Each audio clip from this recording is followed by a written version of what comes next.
Hi అండి, అందరికీ నమస్కారం. నేను మీ Revathi. Welcome to RK kitchen and blogs. మన ఛానల్ చూస్తున్నారు కానీ లైక్ కానీ సబ్స్క్రైబ్ కానీ చేసుకోవట్లేదండి. మీరు లైక్ చేసుకుని సబ్స్క్రైబ్ చేసుకుంటే నాకు చాలా హెల్ప్ఫుల్గా ఉంటుందండి. మీరు చేసే లైక్ నాకు ఎంకరేజ్మెంట్గా ఉంటుందండి. ఈ వీడియోలో మనం సింపుల్గా టేస్టీగా చిక్కుడుగాయ ఫ్రై ఎలా చేసుకోవాలో చూద్దామా? ఇప్పుడు చిక్కుడుగాయలు తీసుకుని శుభ్రంగా కడుక్కోవాలి. కడిగిన వాటిని ఇలా చిన్న చిన్న ముక్కలుగా కట్ చేసుకోవాలి.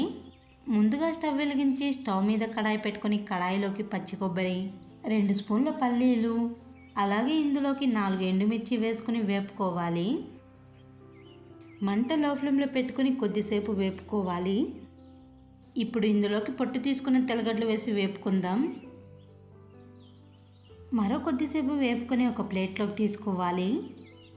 ఇప్పుడు అదే కడాయిలోకి 4 స్పూన్ల ఆయిల్ వేసుకోవాలి. ఆయిల్ వేడయ్యాక 1 స్పూన్ శనగపప్పు, 1 స్పూన్ మినపప్పు, 1/2 టీ స్పూన్ జీలకర్ర వేసుకుని ఫ్రై చేసుకోవాలి.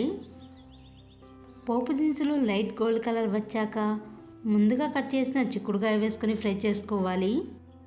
మంట లో ఫ్లేమ్లో పెట్టుకుని కొద్దిసేపు వీటిని ఫ్రై చేసుకోవాలి. ఫ్రై అవుతున్న చిక్కుడుగాయల్లోకి చిటికెడు పసుపు, రుచికి సరిపడా ఉప్పు వేసుకుని కలుపుకోవాలి. చిక్కుడుగాయల్ని వీలైనంత చిన్నగా కట్ చేసుకుంటే తొందరగా ఉడుకుతాయి. ఇప్పుడు ఇందులోకి కొద్దిగా నీళ్లు వేసుకుని కలుపుకుందాం. ఇందులోకి నీళ్లు వేసుకుంటే చిక్కుడుగాయలు అనేవి తొందరగా ఉడుకుతాయండి. మంట హై ఫ్లేమ్లో పెట్టుకుని ఇందులో ఉన్న నీరు మొత్తం ఎంచుకోవాలి. ఇవి ఉడికే లోపల ముందుగా వేయించుకున్న వాటిని మిక్సీ పట్టుకుందాం.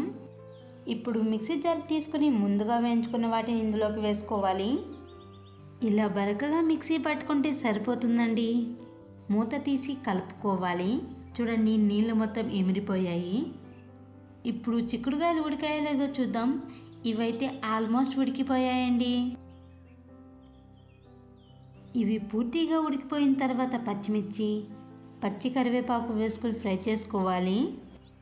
మంట లో ఫ్లేమ్లో పెట్టుకుని కొద్దిసేపు వీటిని ఫ్రై చేసుకోవాలి. ఇప్పుడు ఇందులోకి ముందుగా మిక్సీ పట్టుకున్న పల్లీల పౌడర్ వేసుకుని కలుపుకోవాలి.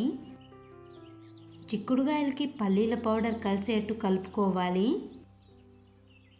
చివరిగా కాస్త కొత్తిమీర చల్లుకొని మరొకసారి కలుపుకోవాలండి. వీటిని కొద్దిసేపు ఫ్రై చేసుకుని స్టవ్ ఆఫ్ చేసుకుందాం. అంతేనండి, సింపుల్గా టేస్టీగా చిక్కుడుగాయ ఫ్రై రెడీ అయిపోయింది. అన్నంలోకి సైడ్ డిష్గా తిన్నానండి. టేస్ట్ అయితే సూపర్గా ఉంది. చూసారు కదండి, ఒక్కసారి మీరు కూడా ట్రై చేసి ఎలా వచ్చిందో కమెంట్ చేయండి. అలాగే ఈ వీడియో నచ్చితే లైక్ చేసి మన ఛానల్ను సబ్స్క్రైబ్ చేసుకోండి friends. Thanks for the watching.